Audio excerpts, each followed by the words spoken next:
Capes on the Couch podcast is for entertainment purposes only. Dr. Issues is a psychiatrist, but he is not your psychiatrist and does not have knowledge of your individual situation. For any personal mental health concerns, please consult your own healthcare providers. For medical emergencies, please call 911 or the designated number in your area immediately. Remember that you are not alone and help is out there.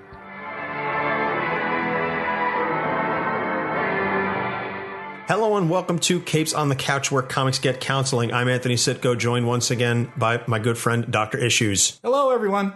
I'm feeling much better this week. Apologies for last week. No new episode. I'm terribly sorry about that. It was a situation. I had no voice by the time we usually record on the weekends, and between the cold and volunteering for Extra Life, I was, nobody wanted to listen to me try to talk like an entire episode sounding like this. It would have grated on me to speak that way, much less your, listeners trying to hear it. So, yeah, I could imagine it must have taken a lot out of you because you talk nonstop anyway. I am loquacious. Yes, I concede. But at least when I was there for the convention, it was for a good cause. I was there volunteering for Extra Life. Quick plug, by the way, I'm still taking donations to shave my head. If you go to extra-life.org and you look for my name, Anthony Sitko, Sytko, you will find my fundraising page, which is also linked on our website, capesonthecouch.live, and through our Facebook and Twitter pages as well. You can find the links there to donate. All of the money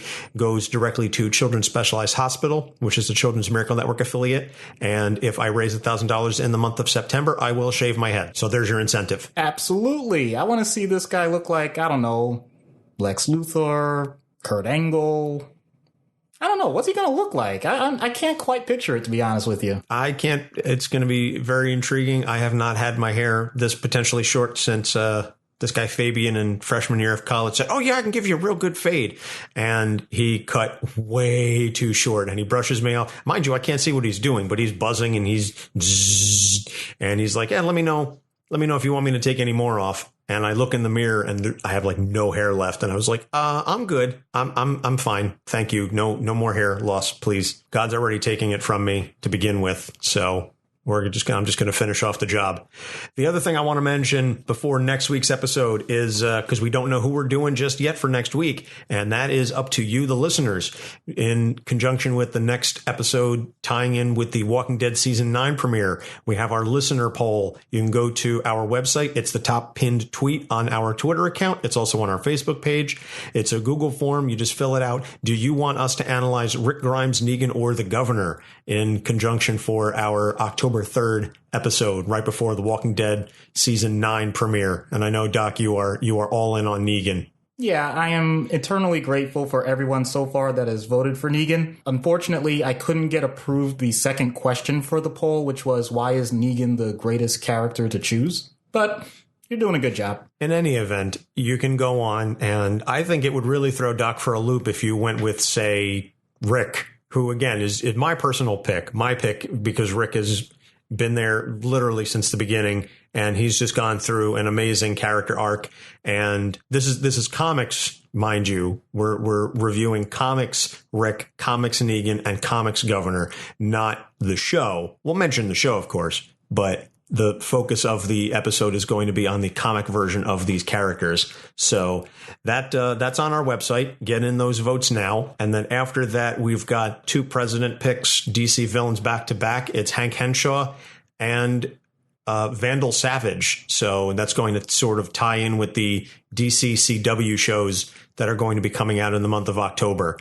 Yay! I'm seriously excited for both, but I have to say, Hank Henshaw, did not see that coming. Yeah, Brian, our president level patron, selected Hank Henshaw, so that one's going to be coming up in a couple of weeks. But right now, we're going to do the one that we were supposed to do last week, the one that's going to tie in with the Gifted Season 2 premiere, which was last night. We are going to be covering the Stepford Cuckoos. Of all the names to pick, the Cuckoos, which has a horrible pejorative when it comes to mental health, and yet cuckoo clocks are some of the most intricate machines that have ever been created. So I'm not sure how that happened. Yeah, the name was given to them by their classmates, but we'll get into that. So the Stepford Cuckoos were created by Grant Morrison in New X-Men number 118 from November of 2001, and they were introduced as identical quintuplets as proteges of Emma Frost. There was Sophie, Phoebe, Mindee, Celeste, and Esme. Now, interestingly enough, Grant Morrison intended that the first letter from each of their names was meant to spell out spice, but he left the book before Mindee's name was created or named. So I forget who the follow-up writer was, and he gave her the name Mindee. So then the subsequent writer said, no, Grant actually wanted them to spell out spice. So Mindee's real name is Irma. I don't know how you get Mindee from Irma, but I don't know. How do you get John from Jack? Yeah, that's true. I have an Uncle John, but his siblings call him Jack. And, JFK was known as Jack Kennedy. So I don't know where Jack comes from John, but, or Ted from Edward. I don't know. That's another one. There's some interesting nicknames. I don't know. People call me Tony, but that one sort of makes sense. In any event, so they were referred to as the Stepford Cuckoos by classmates. They preferred to be called the 5-in-1 because they shared a psychic ability. They shared telekinetic abilities, or telepathic abilities, excuse me. And they had a sort of hive mind amongst the 5 of them that if they worked in concert, they were much more powerful than any individual member. Yeah, I wonder how that would impact privacy. Could you imagine going on a date, and all of your siblings know exactly what's going on? That gets tied in. So Esme had a crush on Kato Anishiwa, who was one of the students at the school. He turned out to be Stuff. That's his name, Stuff, an advanced scout for the Shi'ar Imperial Guard. And side note, Stuff looked like a member of the Amoeba Boys from Powerpuff Girls, which was just strange. I don't know where the character design came up, but he literally just looked like a floating thing, and it looked nothing like any of the Shi'ar that I had seen previously in the books. Right. I'm glad they didn't give him the Amoeba Boys level of intelligence, though, for anyone that's seen the Powerpuff Girls. I think that was one of the best parts about it. They had these long delayed pauses, and you could tell they just weren't on the same level as everyone else. What do you mean? I don't get it. Having a little trouble there? Yeah, it's okay. Sorry, I was a big fan of the original run of the show. So Stuff, a.k.a. Kato, was an advanced scout for the Shi'ar Imperial Guard. They attacked the Xavier Institute. So all 5 girls then combined their psychic powers to help defeat Kid Omega, who was leading a rebellion of students at the school. Now, here's where things get a little dark and tragic. Sophie was under the influence of a drug called Kick, which amplifies mutant abilities, and so she's now amped up trying to help defeat Kid Omega, and she dies as a result. And then it's later revealed that she did it because Esme wanted her to, and Esme was on Kick. So now Esme has this guilt for Sophie dying, and that really messes with her head. So the 4 remaining Cuckoos blame Emma Frost, who then they tell Jean Grey that Emma's having a psychic affair with Scott. And we covered the Scott, Jean, Emma scenario in our Scott Summers episode, and I'm not going to get into that. Scott is a dick. What? You were so close. You were so close to not saying it. It was a knee-jerk reaction. No, I kid. Mostly. So then Esme tries to murder Emma, and then she flees the school because she's still dealing with the guilt and the PTSD of Sophie's death is sort of lingering over her, and it's hanging over her head, and she can't deal with that. So she leaves the school. But then she returns alongside Zorn and the Brotherhood of Mutants. Zorn, at this point, was Magneto. We're not going to get into Zorn because that's a whole other thing. She turns on Zorn, and he kills her. Oh, no. We've come full circle. You were trying to manipulate your sister. You get her killed, and then you're feeling guilt about it. But then you say, no, I still want to do other things and really cause some problems. But then you have guilt about that, and you die as well. Yeah, good learning there. Yeah, I don't think anybody comes away from this looking good, aside maybe from the 3 remaining siblings. So, in M-Day, the Scarlet Witch, no more mutants, depowers, leave 198 mutants with their abilities. The Cuckoos are among the 198 who retain their powers. So, Emma Frost then says, well, there's only 198. I need a new X-Men team. Everybody fight, and we'll see who's the strongest. So, it becomes like a Survivor Series, or a King of the Ring type tournament where it's just, okay, you 2 square off, and whoever's left, then you fight the next one. And I don't think it's the best way to establish togetherness. If you have only 198 of you, why not just work together? You've clearly found survival of the fittest. Why are you going to further force this Darwinian situation? Hey, remember, they're all mutants anyway. Mutations have to continue if we're to survive in a changing environment, right? Of course, it's not supposed to happen in the span of, I don't know, several days as opposed to lifetimes, but hey, I can see where she's coming from. Yeah, on maybe a very condensed time frame this works, but anyway, during the Warsong event, we discover the Stepford Cuckoos' origins. They were genetic clones born of Emma Frost's stolen eggs by Dr. John Sublime, who I guess was practicing Santeria as part of Weapon Plus. I had to. Okay. It was there. Okay, then I'm going to add a comment. If they stole Emma Frost's eggs, were they frozen? Get it? Frozen? Frost? Yes. Okay. Let it go. They were designated Weapon 14. And there were thousands of these girls that were incubated and artificially aged. 5 of them were placed in the Xavier School to infiltrate. And so during the Warsong event, the Phoenix Force, because, can't have an X-Men event without the Phoenix Force popping up. So during the event, the Phoenix Force activates the Weapon Plus nanotech inside the bodies of all of the girls, including Sophie and Esme. So they're now resurrected. They're back from the dead, and this activates the hive mind, which is the 1,000-in-1. So now there's not just 5 cuckoos, there are 1,000 of them, and they are all psychically linked. So Celeste takes control of the Phoenix Force, and she traps it inside her sister's diamond hearts, because that's one of the side effects and mutations, because they are clones of Emma Frost. Emma Frost, of course, has the ability to turn her entire organic body into diamonds. The girls can do this as well, and now their hearts are diamonds. And now I'm on a horse. And if you're listening to this podcast, you can smell like Old Spice too. In the comics, they describe this also as the point where the cuckoos lose their ability to express emotion because of the classic, all of your emotions come from your heart, as opposed to the fact that they're psychics and they have the ability to use their brains, which is the true source of emotion, and I'll just go with it. It's comics. Don't think too hard.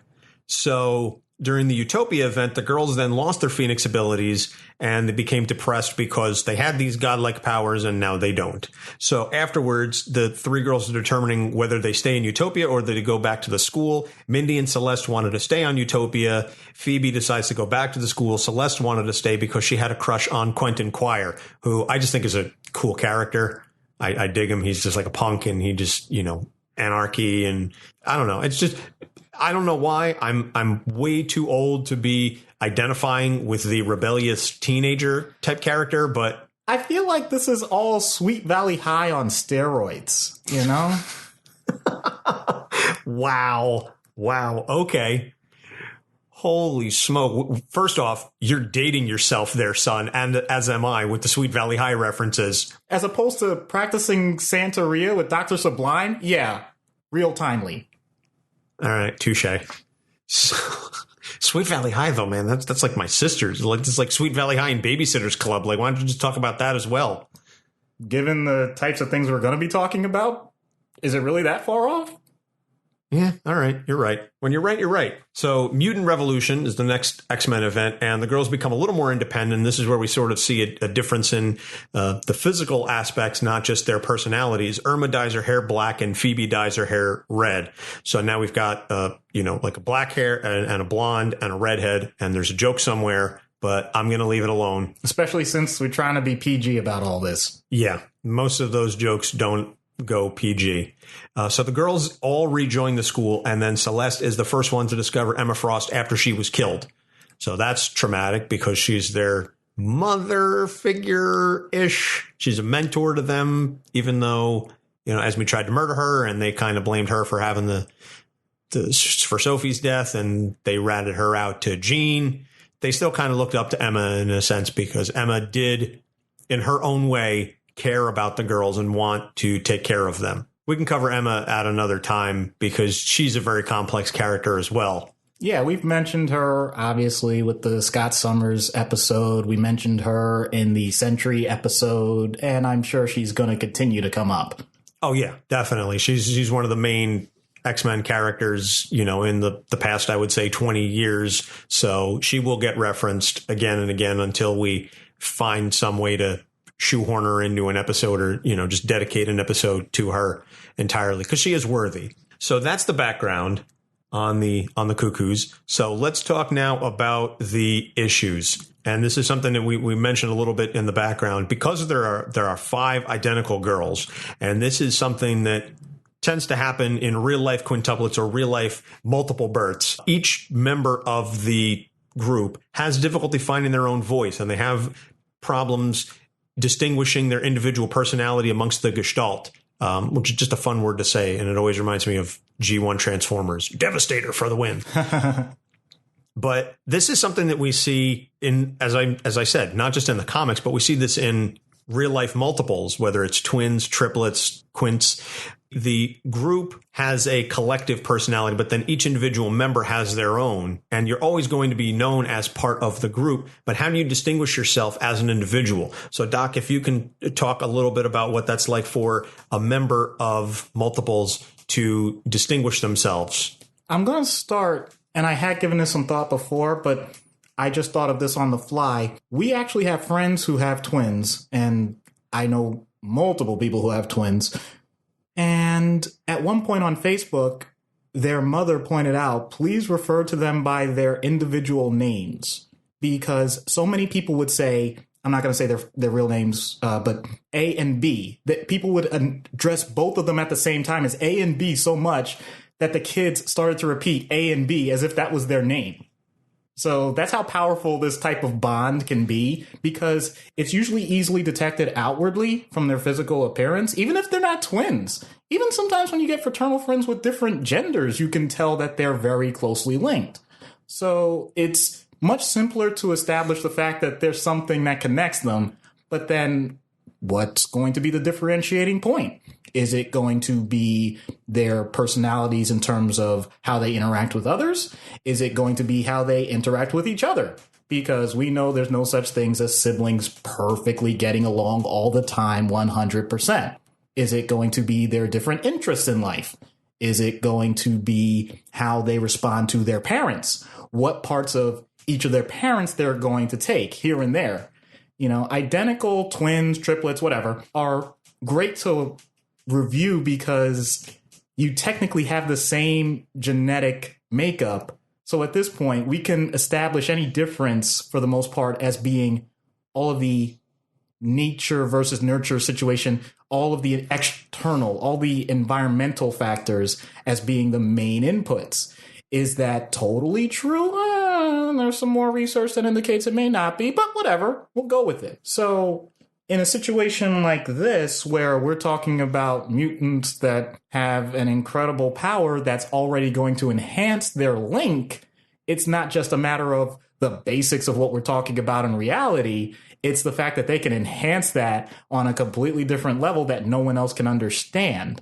It's like taking a radio frequency and just turning up the amplitude as much as possible. You're going to be able to cover a wide range of topics, a wide range of abilities, and it's great that the whole is better than the sum of its parts, but the parts don't want to feel left out. How do you make sure that always happens? You're going to end up with people, especially with adolescents being the main target, you're going to end up with people dissenting just for the sake of dissenting. You got to figure something out, not necessarily just throwing anything at the wall and seeing what sticks, but at least getting feedback. If I do something slightly different than what everybody else does, is that going to work?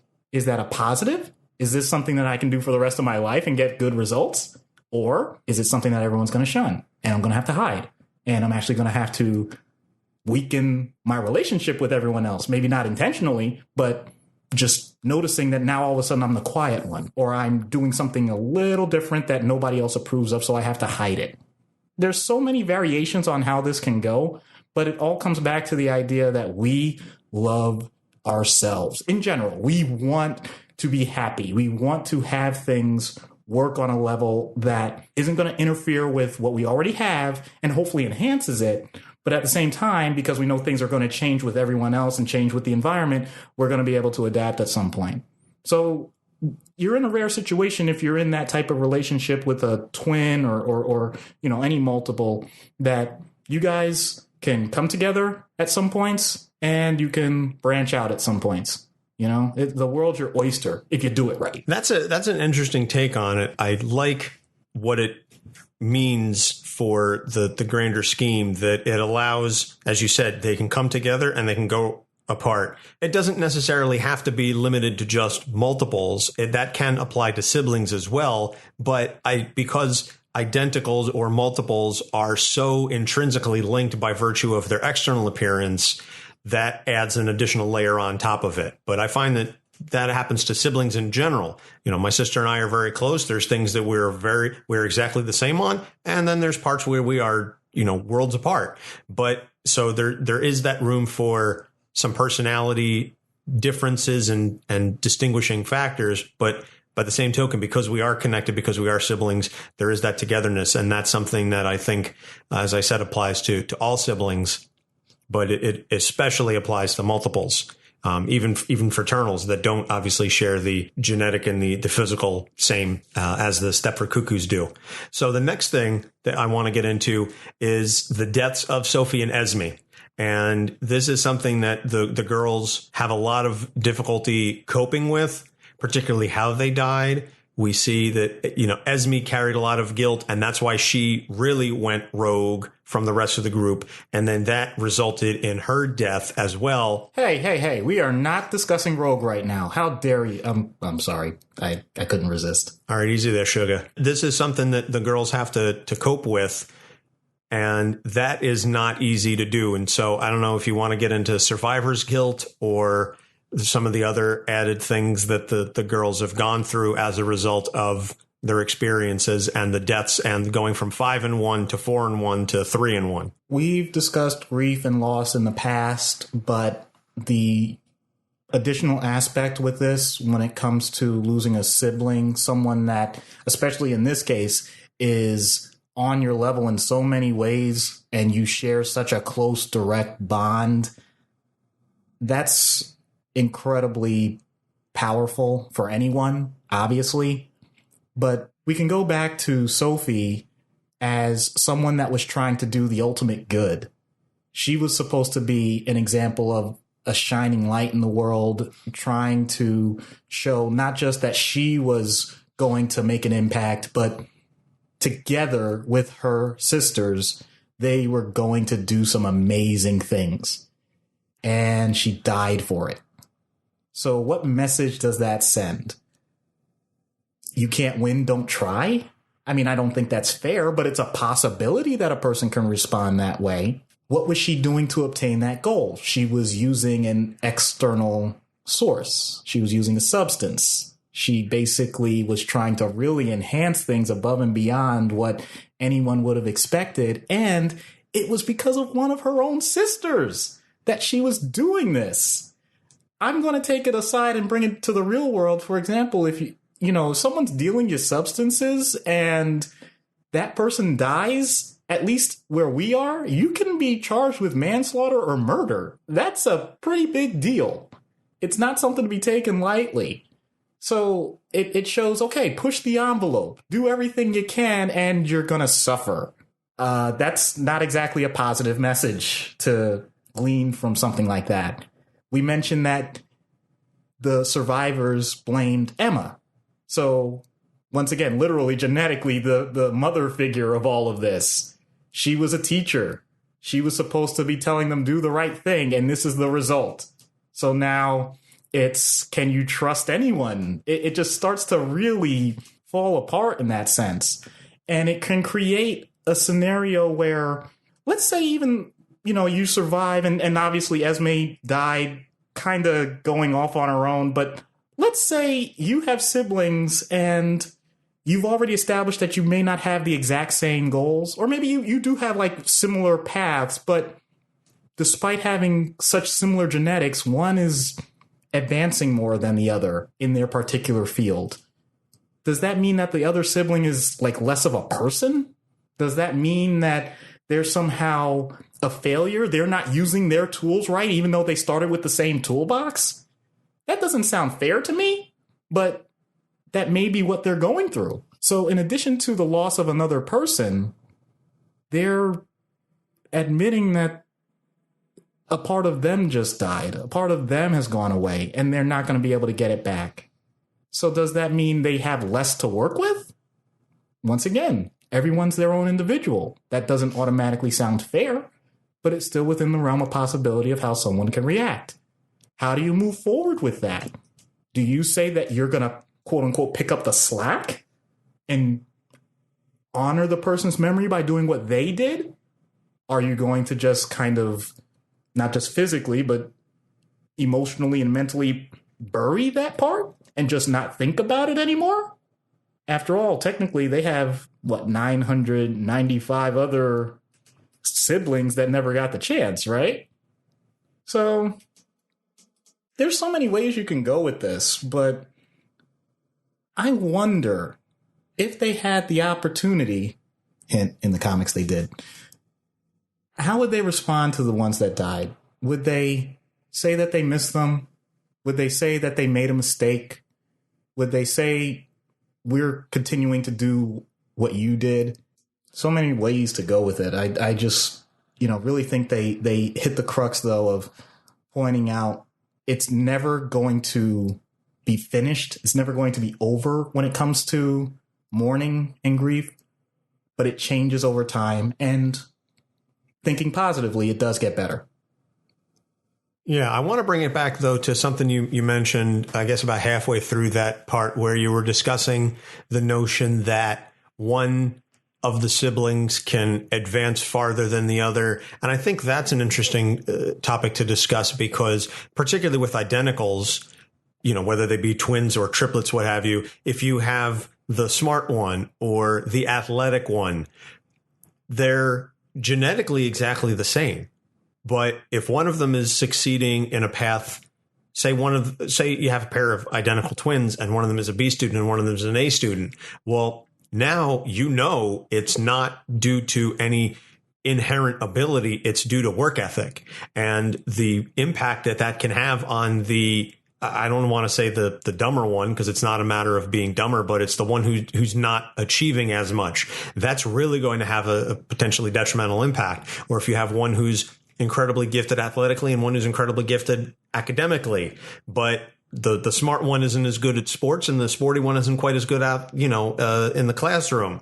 That's going to have an impact. That's something that, frankly, we could have an hour-long discussion on just in general and with some real life examples, but I'm not going to, belabor the point. But I think that's a very fascinating thing. And I'm glad you brought that up because maybe we could discuss that in greater detail at a later time, either on the website or in an essay, or if you're listening and you happen to be a twin, let us know. Send us an email, capesonthecouch@gmail.com, or message us on Facebook or Twitter and let us know, are you the smart one? Or, if you're a twin or a multiple, are you the smart one? Are you the sporty one? Are you the less athletically inclined one? What's your scenario like? What's your situation? And discuss that with, us and let us know what your relationship is like with your siblings, your twins, the rest of the multiples. So that's something. I know we talk about the comic book characters and there's obviously the fantastic powers that aren't relatable, but having twins or having multiples is something that we can obviously all definitely relate to. Mentioning earlier, you were talking about the friend of ours with the twin boys.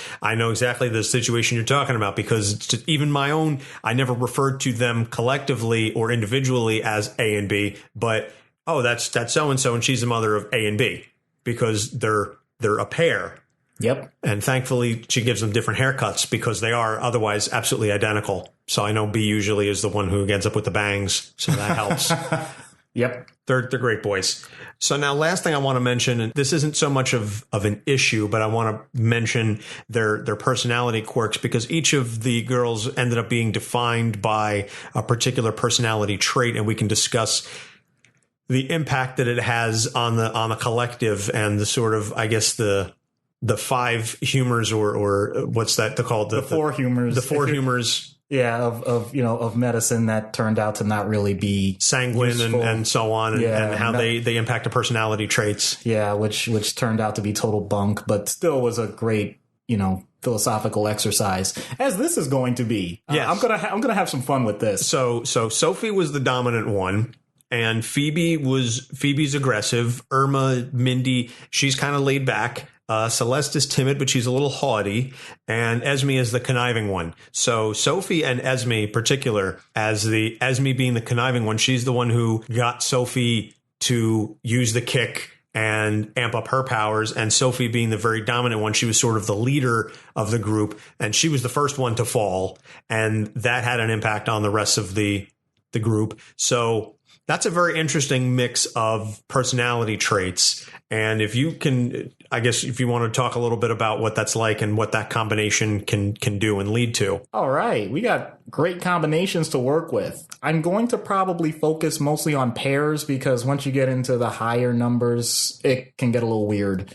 Although, having just said that, I might start with 3, meaning if you got a laid-back person who basically is going to go with whatever you guys are saying, like the general gestalt, and then you get someone that really thinks they're above the fray, but still wants to in some way participate, and then you get someone that can be the manipulator, you could have this uprising of those 3 against the other 2, one of whom is willing to be the saber, and the other one who clearly is the leader holding it. So you can get some real battles there. Wow, I managed to incorporate all 5 in one. That's fantastic. Good job, Doc. It's almost like you know what you're talking about. Thanks. I need that once in a while. We can have a situation where you have the lieutenant trying to become the captain. The Starscream. As soon as I said it, I knew you were going to mention it. Well, because it's a TV trope. Link, that's the name of it, is the Starscream, the lieutenant who thinks, if only I were in command. Right. You have a situation, as Esme showed, where you can have that one dissenter that's just trying to just worm their way however they can to get what they want, no matter who they're dealing with. You can have a situation where, and I'm actually going to go ahead and be selfish and insert myself here. If you have a laid back person, it doesn't mean they're a doormat all the time. They can be this nice bendable reed, and you're just pulling and pulling and pulling, thinking, oh yeah, you got them down. And once their other parts of their personality come through, they snap right back. So be very, very careful with that. These are general principles. That doesn't mean that people don't have other aspects that you really don't want to see. You're scaring me a little now, Doc. Nah, that's okay. It's all cool. See, there you go. Perfect example. Mostly laid back, but, be careful because they can snap. You can have situations... Trust me, if you were going to snap at me, you'd have done it by now. Very true. Very true. You could have situations where, you have someone where they want to see if they can create more of a team aspect of things and be like this fantastic leader, but everyone else just kind of goes their own way and they're left with just one person, usually the laid back one, because they're like, it sounds like a good idea. And you have some people that really, really, really just wish all of this would go away so that they could sit on their throne and just let people know just how good they are. What I'm talking about specifically is if Celeste ever really got to that point where she were in charge, it would, you would see the caste system, basically.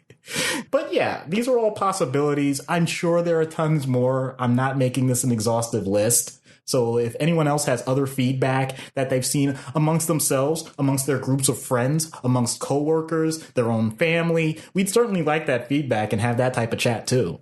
Yeah, I would say that, among our group of friends, the 4, if you will, I would say I would probably be the dominant one. I think that's a fair assessment. You would be the laid back, I guess. I don't know, D and R. I don't know where exactly they would fall on this. R is aggressive. Oh no, I got that. R is aggressive. I was going to say he's probably the aggressive.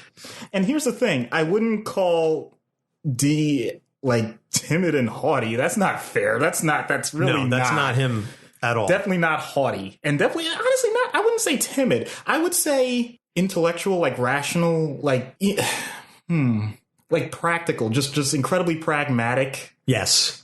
Yeah. Because the 4 of us don't necessarily line up with the same quality traits of the cuckoos, but we have our own 4 very interesting and unique personalities, and we're all dominant in a certain aspect or in a certain way, but it just I guess, I don't know, somehow I ended up as the leader or the spokesman of the group. I won't necessarily say the leader, but I'm the spokesman of the group. Yes, that's probably because I have the biggest mouth. Yeah. But D, and I've mentioned this to him before, I respect D because he will call me out if he thinks I'm being too over the top. He reins me in a lot. And I respect that. Meanwhile, more often than not, I'm the person that kind of becomes this amplifier for you. Like, if I think that you've hit on something, I will just go ahead and take it to the nth degree, which, seems to startle people because it's like, well, where'd that come from? I'm like, no, I get it. Like I said, I'll be the sounding board. I'll be the one that, reflects everything, and all of a sudden it becomes amplified. That's the way I look at it. Yeah, and it works. Hell, we're very good friends, and we've remained so for quite some time. So yeah, it's how you end up with an anonymous psychiatrist doing a podcast with his best friend who clearly knows what he's doing when it comes to broadcasting. Again, we're an interesting bunch. So treatment. Let's start as we always do with the in-universe. You are trying to treat 5 telepaths who can turn their bodies into diamonds. We'll even go with just the 3. So you're dealing with 3 telepaths who can turn their bodies into diamonds. You know what I'm asking for. Give me the helmet. You're going to start with Magneto's helmet. Yep. No question. I'm not even entertaining this if I don't have that doggone helmet.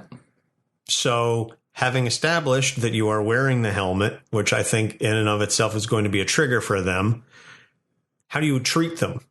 Very, very carefully.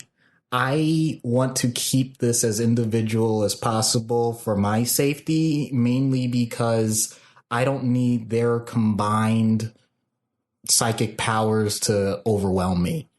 And I think it would be best to start with whoever I thought, in all honesty, is the most stable. I don't even know how to establish that per se because they've all gone through so much, but I want to know their individual unique stories, and I want to know what they think the positive aspects of who they are as their own person compared to how they think the group is doing. Because they may not all agree on this. And if there's too much dissent, I don't need, just basically a whole bunch of people arguing back and forth. Ultimately, yes, getting them as a group is important, but I want to do it on my terms and I want to do it on positive footing, because trying to piece it out ahead of time might cause more problems.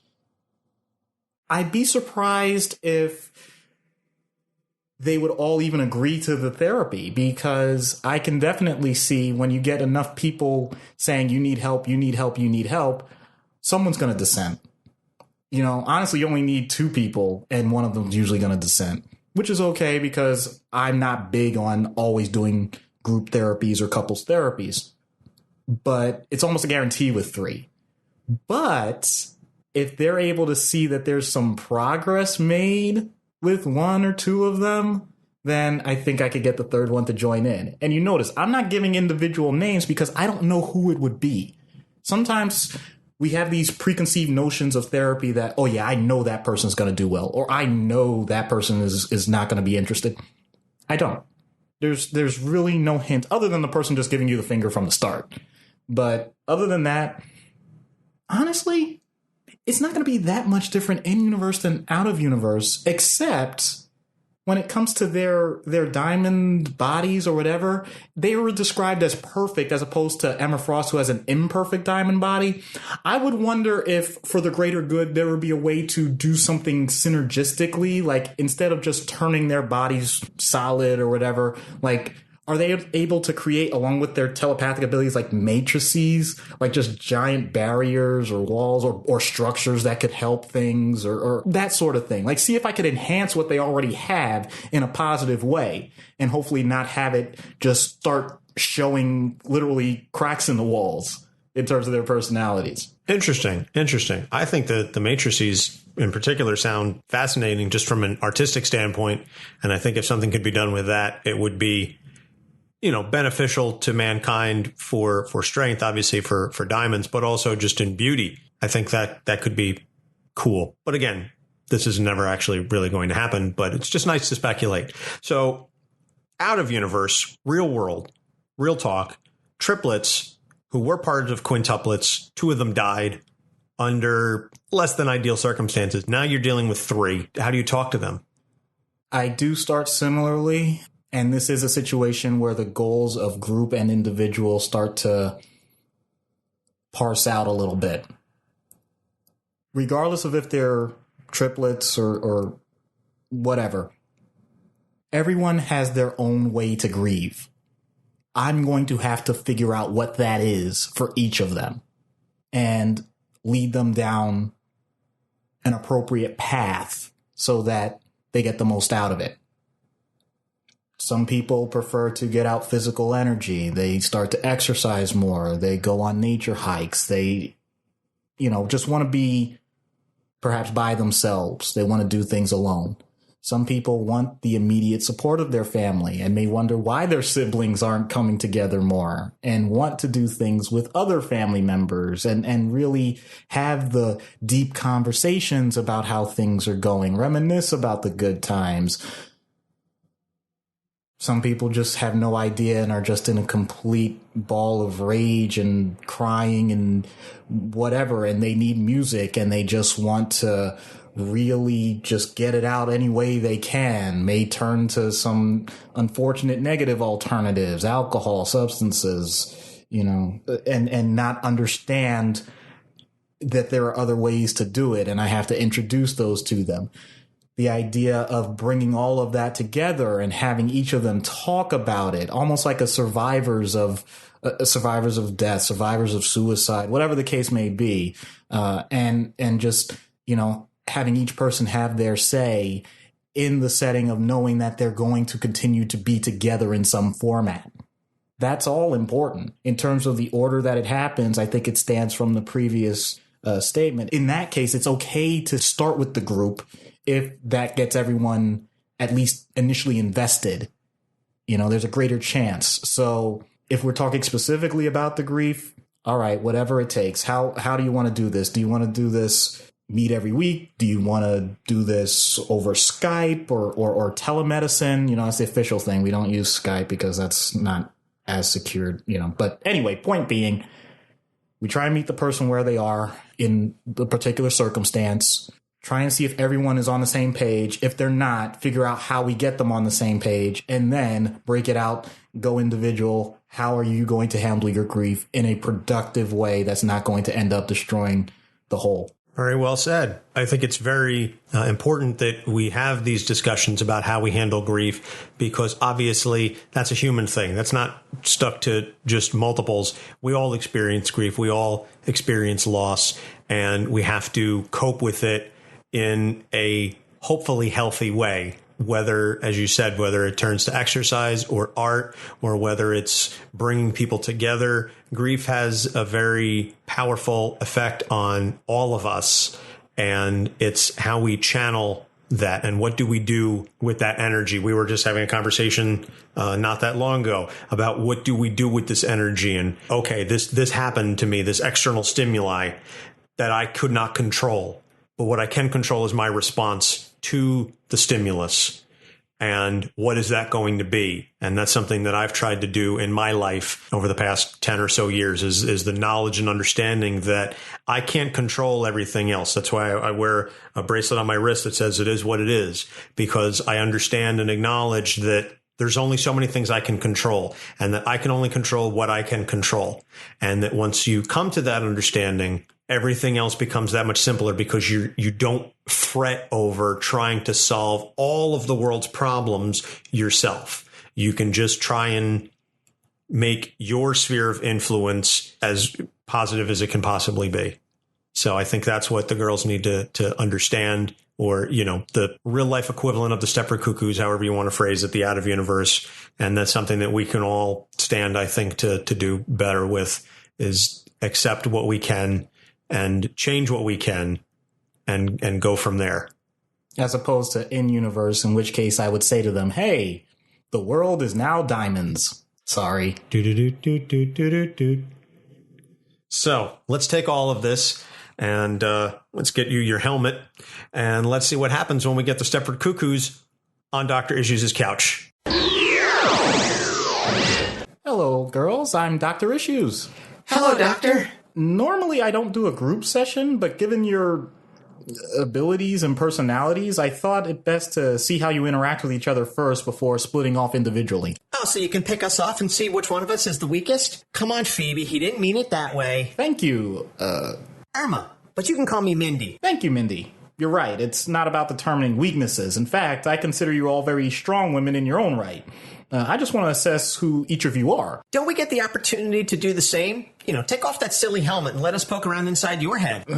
If it's all the same, I'll keep this on. At least, I made sure it didn't look like his helmet.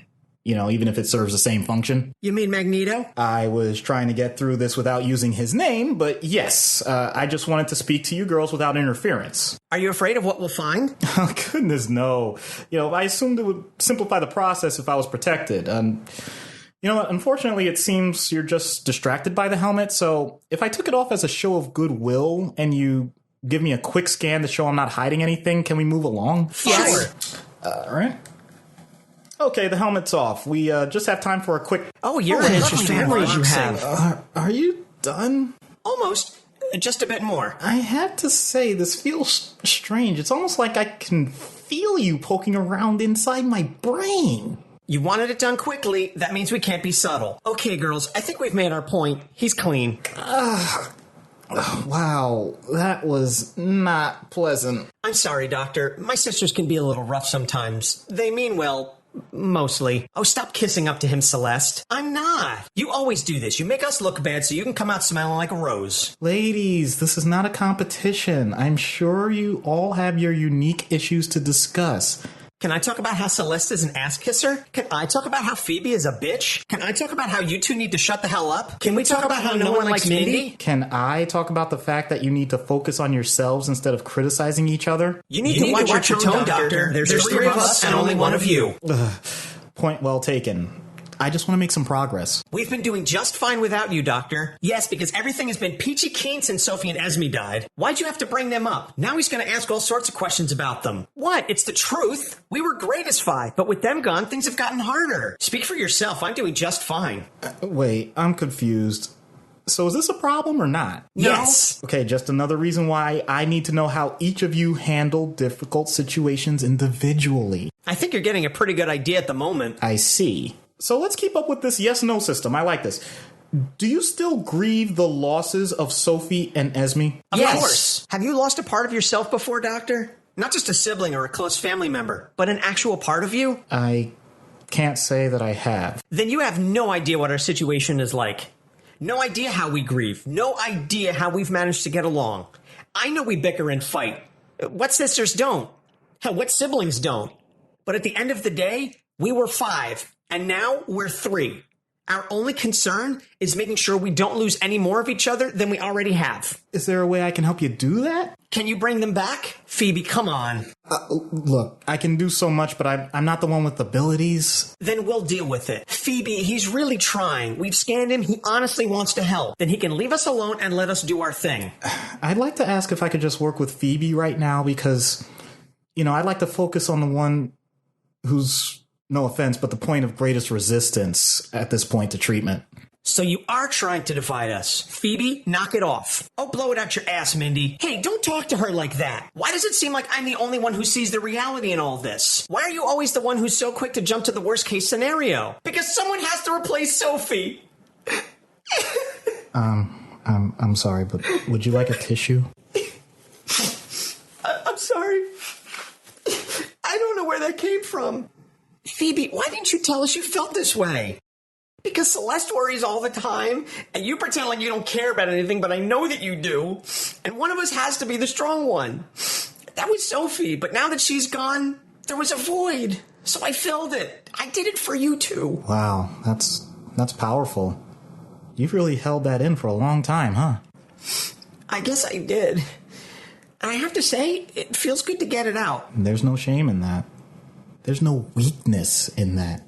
Not with you, but I guarantee you there are outsiders who want to use that against us. You may not want to divide us, but others do, so we have to defend ourselves. And I realize that you've been working hard at this. But let's work smart about it, too. You can't just wall yourself off from the rest of the world, including yourselves. Thank you, Doctor. We really appreciate it. Yes, you've been most helpful. I guess this was productive after all. So I assume you'll come back for more sessions? Definitely. Okay, great. We'll do individual sessions so I can really get some one-on-one time with each of you. I'll start with Phoebe. Oh, sure. She puts on the big sob session and now she gets first crack. Excuse me? I just had a legitimate epiphany and you're mocking me? She wasn't mocking you, Phoebe. She was just joking, right, Mindee? This happens every single time.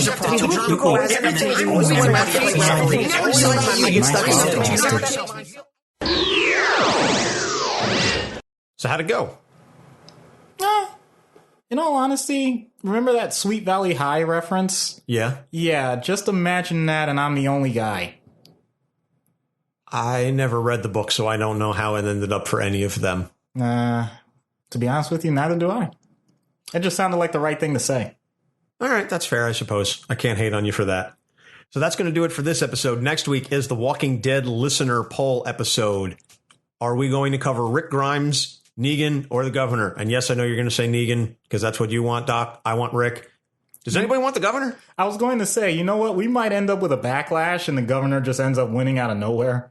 That could happen. They're all very compelling and interesting characters in their own right. But it's up to you, the listeners, to decide who we cover. So get your votes in now. The form is on our website, capesonthecouch.live. It is also available on at the top of our Twitter feed. Capes on the Couch is the Twitter handle. We've got a Facebook page. The link is on there. So be sure to get your votes in. The voting closes midnight Saturday. So you've only got a couple of days left to get those votes in. And then we will make the determination and you'll find out. I guess we'll make the announcement on Sunday who we're covering, and then you'll know who that week's episode is going to be about. So that's going to be that one. The following week is going to be our president level Patreon, the first of two back-to-back president level Patreon picked episodes. Brian picked Hank Henshaw, which works out with the CW coming back and Supergirl. And then the following week, Vandal Savage, because Matt wants Vandal Savage, and that works well with Legends of Tomorrow. And then the following week after that, we're going to finally get around to Ra's al Ghul. Boo. No, I'm kidding. I like Ra's al Ghul as well. So I know we've booted him twice, and that's really been unfortunate. It's certainly nothing against the character. It just unfortunately worked out that way. Yeah, the good news is, as a character, I'm sure he has the patience to wait. Yes, this is very true. Raish has nothing if not time and patience. So that's going to be the next slate of our upcoming episodes. So if you have any questions that you want answered about those characters, be sure to send us an email, capesonthecouch@gmail.com. You can find us on Twitter. You can find us on Facebook. We have the aforementioned Patreon page, patreon.com/capesonthecouch. You can subscribe at the $1, $3, $5, and $10 levels. $1 gets you a shout out and a thank you. $3 gets you early access to the downloads. $5 gets you the extended uncensored version of the skit every week, plus guarantee that any questions you have will be answered. And if you are the $10 patron like Matt and Brian, you can select one episode a month that we cover, and any questions that you have will be answered by us. And that's just about going to do it. Doc, you got anything else you want to add? At this point, I just want to remind people that siblings are the closest thing you have to built-in friends, so cherish it every day. Absolutely. I second that with my sister as well. So for Doc Issues, I'm Anthony Sitko. Thank you so much for listening. We'll see you next week. Capes on the Couch podcast is for entertainment purposes only. Dr. Issues is a psychiatrist, but he is not your psychiatrist and does not have knowledge of your individual situation. For any personal mental health concerns, please consult your own healthcare providers. For medical emergencies, please call 911 or the designated number in your area immediately. Remember that you are not alone and help is out there.